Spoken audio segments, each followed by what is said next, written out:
Hi guys, I'm a forester here.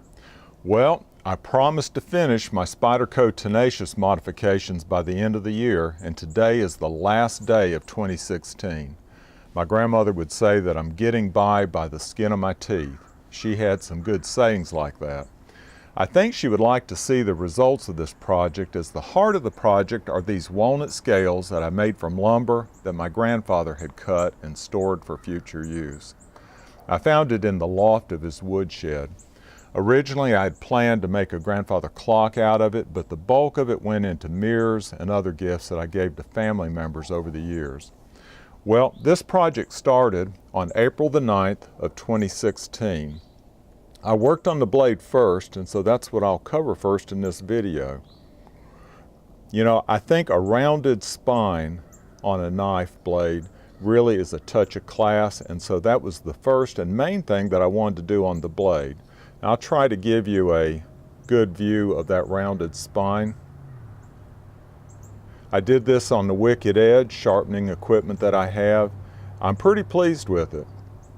It took a while, it was all handwork, but it turned out well, I think.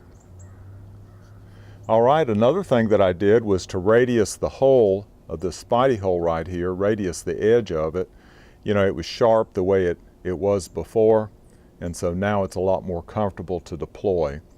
While I was at it, I also polished the tang of the blade so that I'd get smoother deployment. And another thing that I did to this blade, and I'll flip it over, let you see the other side, was to try to put a satin finish on this blade. Now, I'm not totally pleased with it because I can still see some grind lines that are in the blade. There was one terrible scratch that I'd put in this, because this was really a beater knife for me. There was a big scratch gouge right in here, and I did polish that out. Overall, I'm pleased with the finish on the blade, but there are some imperfections in it. You know, I'm a tough grader with other people's gear, so I'm going to be just as tough with my own. This was all handwork, and I put a lot of elbow grease into this blade. And I'm pretty pleased with the results. Let's move on to the handle now.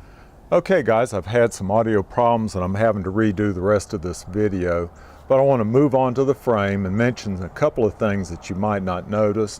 One, I polished the washers that are in here for smoother action.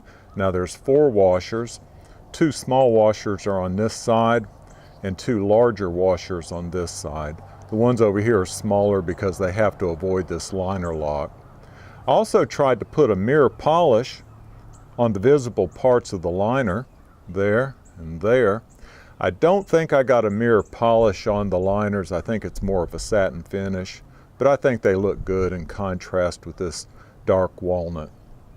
Now by May, I was working on the handle scales, cutting down on this walnut lumber to the right size and shape. I also selected sections of the wood that had more character, and I positioned the template where the grain of the wood would follow this natural curvature of the handle. I thought that would add strength to the scale and general aesthetic appeal. Let me show you the back side here. I think both sides have a lot of character and look good. Then the project came to a screeching halt. The hardest part of the project was drilling the holes in these handle scales, especially countersinking the holes. Now, I had to do that by hand, but even if I had a drill press, I think it would have been very difficult to do. Everything worked out fine with the exception of this pivot screw hole. I'll give you a close-up of that, and I'll mention in a minute some of the problems that that's causing. I do want to say though that I think the look of these walnut scales is much better than the original scales. And let me show you one of the original ones as a contrast. Look at all the holes that are in that original scale. But what I did was I designed this one just for me, so I didn't need to worry about tip up or tip down, left or right. I just carried it, fixed it one way.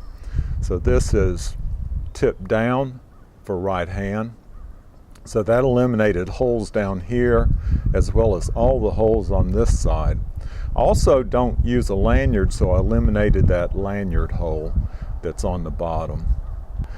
Now let me get back to the problem that I'm having because of this pivot hole that I had trouble drilling.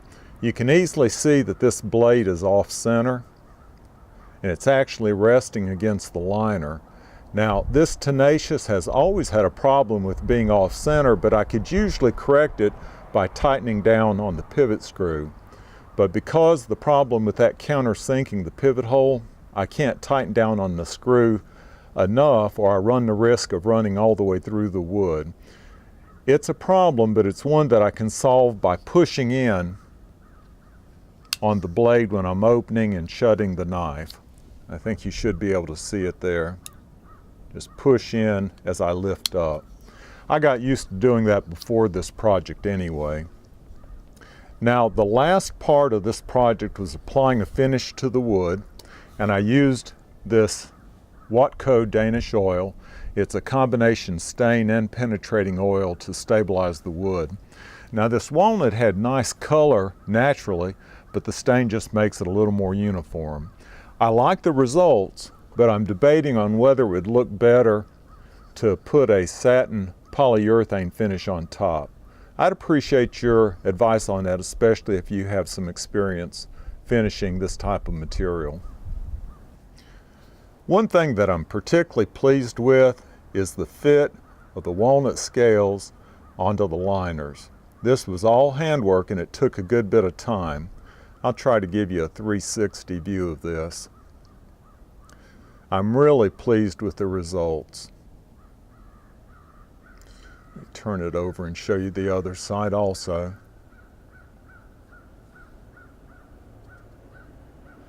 It's cold out here and I'm wearing short sleeves, so I want to finish this up and get back in the house. I'll try to take some close-up shots of this Tenacious and I'll include them at the end of the video. This has been a neat project and it's turned a beater knife into an heirloom. My old Tenacious was my go-to knife for dirty work like taking up old carpet and such. I guarantee you that this new Tenacious won't see any such action. I guess I'll just have to find a new beater knife. Y'all take care.